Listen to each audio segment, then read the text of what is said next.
नमस्कार, sunrise news देख रहे हैं आप। आपके साथ मैं हूं उज्जवल मिश्रा। आज 3 मई है। हिंदी पंचांग के मुताबिक बात करें तो बैशाख मास के शुक्ल पक्ष की तृतीया है।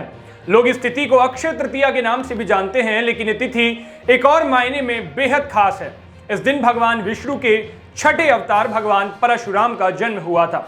भगवान परशुराम स्वयं नारायण के छठे अवतार थे, जिन्हें आवेशावतार भी कहा जाता है। इसी आवेश यानी क्रोधी स्वभाव तथा पितृभक्ति के कारण एक दिन उन्होंने अपनी ही माता का वध कर दिया था। उनके पिता महान ऋषि जमदग्नि तथा माता रेणुका थीं। वे अपने माता पिता की चौथी संतान थे। एक दिन कुछ ऐसा हुआ कि परशुराम के पिता ने उन्हें उनकी ही माता का मस्तक काटने का आदेश दे दिया, जिसके बाद परशुराम ने अपनी ही मां का सिर धड़ से अलग कर दिया था। आज हम आपको बताएंगे कि आखिर क्यों परशुराम ने अपनी ही मां का सिर धड़ से अलग कर दिया था। एक बार परशुराम की मां रेणुका आश्रम के बाहर नदी में स्नान करने गई थी। वहां पर उन्होंने राजा चित्ररथ को अन्य अप्सराओं के साथ स्नान तथा क्रीड़ा करते हुए देखा था। राजा चित्ररथ दिखने में बहुत आकर्षक और सुंदर शरीर वाले थे। अन्य अप्सराओं के साथ उनकी क्रीड़ा को देखकर रेणुका का मन भी प्रफुल्लित हो उठा और वह उसे एकटक देखती ही रहीं। इसी कारण उन्हें स्नान करके वापस आश्रम आने में देरी हो गई। जब रेणुका स्नान करके वापस आश्रम लौटी तो उनके हाव भाव बदले हुए थे और उनके मन में अभी भी वही दृश्य चल रहा था। चूंकि ऋषि जमदग्नि एक महान तपस्वी थे, तो उन्होंने अपने तप के बल पर इस पूरी बात का पता लगा लिया और रेणुका का मन भी पढ़ लिया। ये देखकर उन्हें भयंकर क्रोध आ गया। गुस्से में उन्होंने अपने सबसे बड़े पुत्र को अपनी मां का गला काट देने का आदेश दिया, लेकिन उनका सबसे बड़ा पुत्र अपनी मां के प्रेम में ऐसा कर नहीं पाया।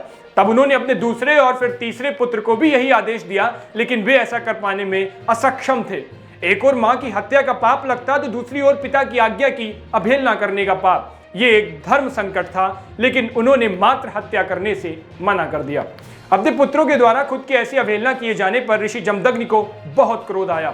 उन्होंने अपने तीनों पुत्रों को श्राप दिया कि वे अपना विवेक, बुद्धि और सारा ज्ञान खो देंगे।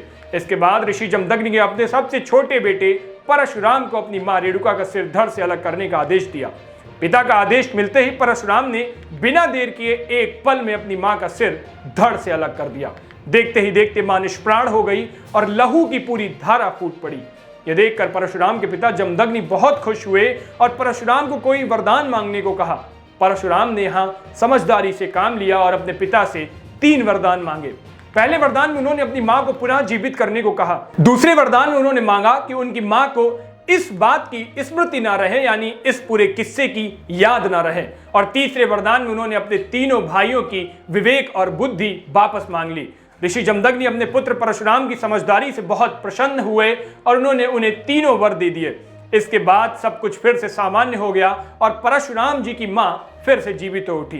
हालांकि परशुराम ने अपनी मां रेणुका को पुनः जीवित तो करवा लिया था, लेकिन उनके ऊपर मात्र हत्या का पाप लग चुका था। इससे मुक्ति पाने के लिए उन्होंने भगवान शिव की कठिन तपस्या की थी और मात्र हत्या के पाप से मुक्ति पाई थी। आज वही विष्णु भगवान के छठवें अवतार भगवान परशुराम की जयंती है। ऐसा माना जाता है कि परशुराम अजर हैं, अमर हैं और इस कलयुग में भी उनको वरदान प्राप्त था।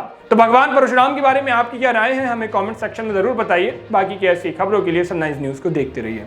शुक्रिया।